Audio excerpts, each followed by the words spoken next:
මේ දැන් ඇවිත් ඉන්නේ අබේගිරි විහාරස්ථානයේ තියෙන තවත් එක සුවිශේෂී වූ ගොඩනැගිල්ලක් ඉදිරියට මේ ඉස්පතින් දැක්වෙන මේ ගොඩනැගිල්ල අබේගිරි විහාරස්ථානයේ ඒ කාලේ පොහොය ගියේ.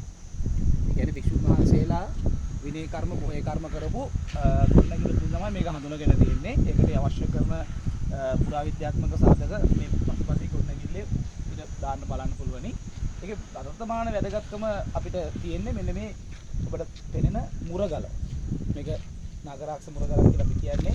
මේ දැනට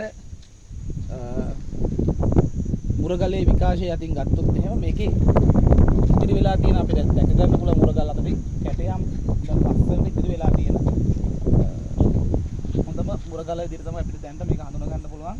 අවාසනාවන්තකම කියන්නේ මේකට මේ බලධාරීන් විසින් මේක සංරක්ෂණය කරගන්න පුළුවන් ක්‍රම විදිහට සලකලා නැහැ. මේකට අවුවෙන් ආරක්ෂා කරගන්න ක්‍රමයක් මේකට හදලා තිබ්බනම් ඊට වඩා මේකේ මේ නිර්මාණත්ව ලක්ෂණ දැක් ගන්න පුළුවනි. මානව අපි මේකේ නිර්මාණ පැත්ත ගත්තොත් එහෙම මේකේ මානව දේහ ලක්ෂණ හරි ලස්සන අපූර්වට මේ වැලි ගලෙන් මතු කරලා තියෙනවා මේ ගල් පුවරුවේ. ඔබට ළඟට බලහම බලා ගන්න පුළුවන් නම් අර මේ නෙළුම් මේ මල් දණ්ඩ අල්ලගෙන ඉන්න ඇඟිලි.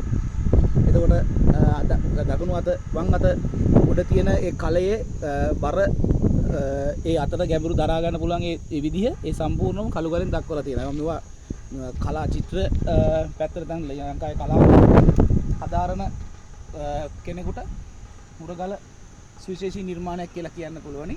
මේක කට්ටිතිස්ස රජතුමාගේ කාලේ නිර්මාණයක් කියලා තමයි දැනට තහවුරු කරගෙන තියෙන්නේ.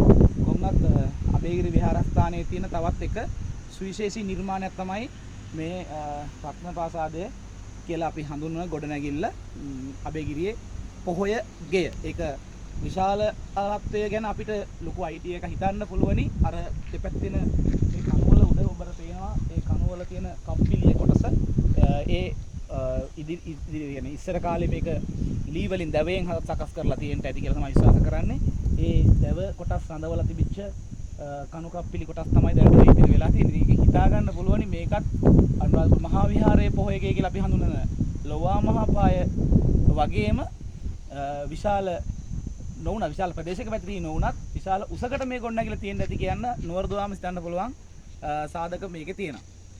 ඇවිල්ලා බලන්න මේවා ලාංකීය නිර්මාණකරුවාගේ විස්මිත නිර්මාණ කුසලතාවයන් වාස්තු විද්‍යාත්මක තාක්ෂණික දැනුම මේවයි ගොඩනැගිල්ලකින් බලා ගන්න පුළුවනි. තවත් ඒ වගේ ගොඩනැගිලි කීපයක් අබේගිරි විහාරස්ථානයේ තියෙනවා. අපි ඉදිරියට ගිහිල්ලා ඒ තැනකදී නැවත හමු වෙමු. සුරි